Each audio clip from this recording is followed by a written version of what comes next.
LeBron James has made his post-retirement plans clear. He wants to be the owner of a Las Vegas-based NBA team. James is a seasoned sports franchise owner who's already a part owner of the Boston Red Sox and Liverpool FC. Owning the entire team, though, is at another level. And he's not the only athlete looking to expand either. Join us as we examine LeBron and the 10 other players who have ownership stakes in teams. Starting with James, he has always been fascinated by how business operates. Off the court, LeBron James has always been a businessman, and one of his long-term objectives has been to buy an NBA team. The player has recently stated that he wants to own a team in Las Vegas, showing how committed he has been to his plan. The fact that he and the Lakers traveled to Vegas for a preseason matchup against the Phoenix Suns is certainly not a coincidence. LeBron, who is always present at the moment, used the post-game opportunity to address League Commissioner Adam Silver personally. Even while it would be foolish to doubt LeBron, he does have some contradicting ideas for the future. The Lakers player has made it clear that he intends to compete in the league in 2024, alongside his oldest kid or against him. It seems like a more realistic scenario given his unwillingness to age and how wonderful he still looks as he enters his second decade in the game. The issue is that the longer he continues playing, the longer he must wait to buy a franchise in the league. Since the league is always strict when it comes to vetting possible future club owners, LeBron likely won't be permitted to be directly or indirectly involved in ownership while he's playing. Moving on, Giannis Antetokounmpo is on a roll. Antetokounmpo has now joined the ownership group of the Milwaukee Brewers, a Wisconsin-based American professional baseball franchise. This is in addition to winning the Finals MVP award and leading the Milwaukee Bucks to their first NBA championship in 50 years. Since 2005, Antetokounmpo has been the only brand new individual investor in the Brewers ownership group. Recently, Antetokounmpo announced his signing with the Brewers on Instagram, writing, "Now I just have to work on my swing." Next on the list, we have Earvin "Magic" Johnson. The five-time NBA champion and former Los Angeles Lakers great doesn't require an introduction. One of the main causes of the NBA's dramatic increase in fan support in the 1980s and early 1990s is Magic Johnson. He was a member of the storied Dream Team, which was the nickname given to the U.S. men's Olympic basketball team in 1992, and he served as the key motivator for the Showtime Lakers throughout the 1980s. Johnson had wanted to recapture that same excitement by joining the group that acquired the Los Angeles Dodgers baseball team in 2012. When the Dodgers won the World Series in 2020, he added another medal to his collection of unlimited awards he's received in his career. Following up, basketball and soccer have always been Steve Nash's two favorite sports. After earning around $150 million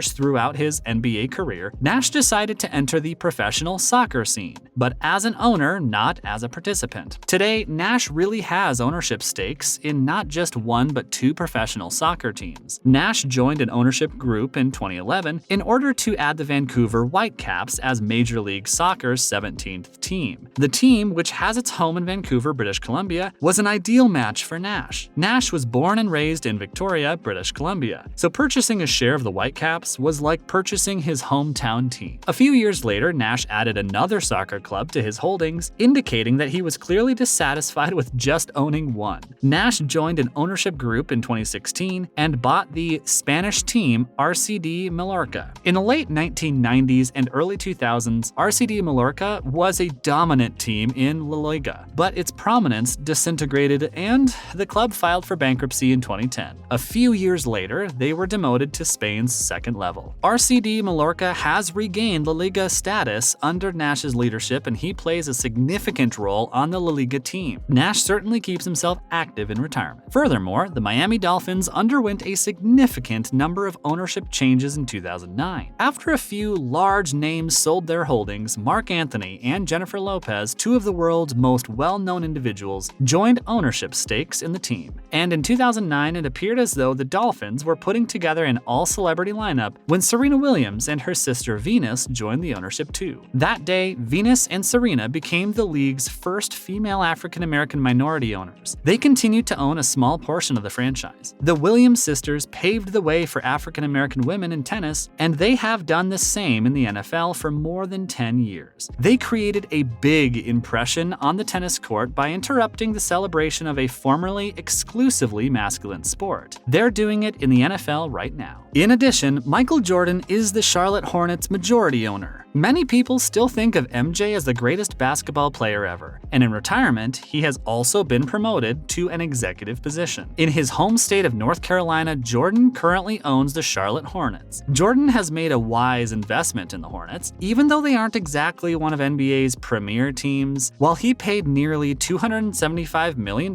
for the franchise, Forbes now reports that the team's estimated value as of 2021 is a staggering $1.5 billion.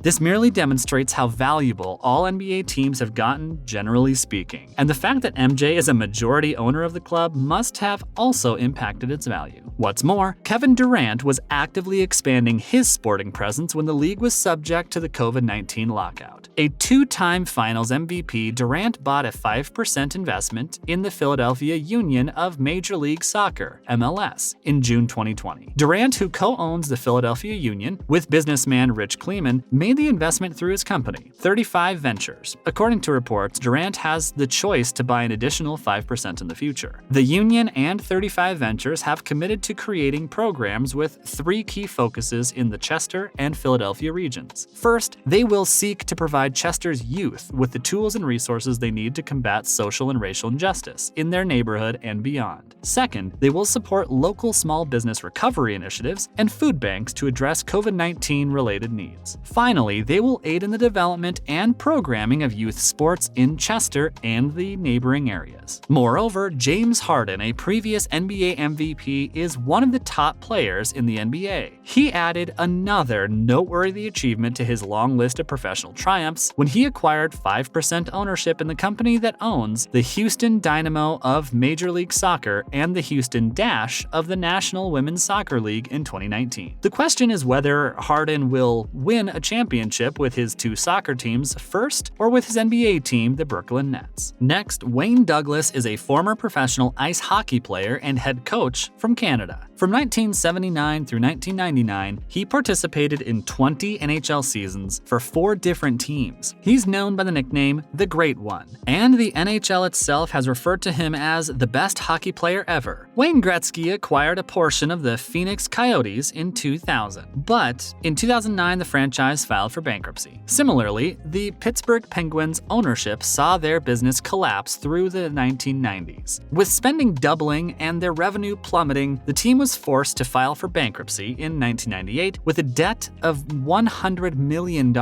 Mario Lemieux, who was their biggest creditor, was owed almost $26 million in deferred wages. The humble player proposed to buy the team with a group of investors, funding the transaction by converting the $20 million of his deferred salary into equity and holding a 25% stake in the organization. The Penguins have since become one of the NHL's elite teams and have won 3 Stanley Cups. The franchise also acquired lucrative cable partnerships, successfully built a new arena, and raised annual revenue from $55 million to $185 million.